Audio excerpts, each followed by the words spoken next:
ក្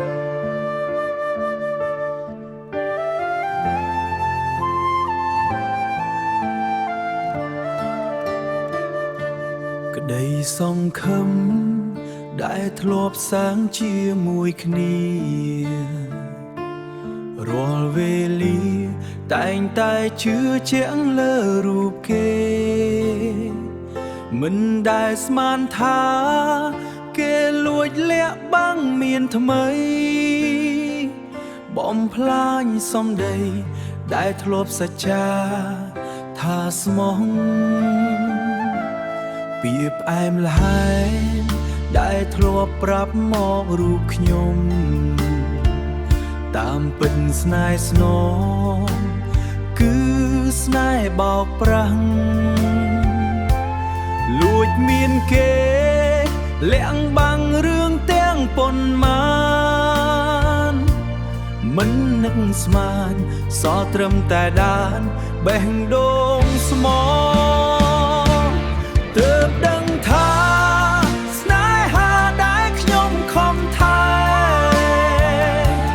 ត្រូវបងវាយคล้ายជាល្បែងក្បត់ក្រោយខ្នងនាងសើចសប្បាយក្បែរគេដែលរូបអ្នកបងទុកឲ្យខ្ញុំស្លាប់ក្នុងសមុទ្រទឹកភ្នែកម្នាក់ឯងឈប់បន្តទៀតចុះខ្ញុំដឹងខ្លួនឯងច្បាស់បើចិត្តអ្នកផ្លាំងក៏ខ្ញុំមិនខាត់នាំចំបែងទៅចុងមានស្នេហ៍កុំខ្វល់ពីមនុស្សបែកឆ្វេង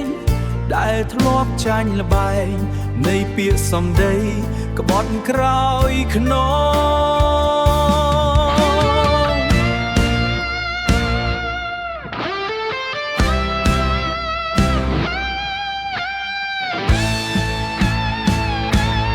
ទើបដឹងថាស្នេហាដែលខ្ញុំខំថែ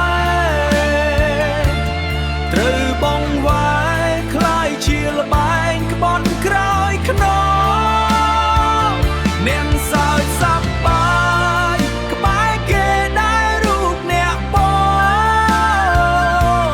ទុកឲ្យខ្ញុំស្លាប់ក្នុងសមុទ្រទឹកភ្នែកម្នាក់ឯងវាហើយស្នេហា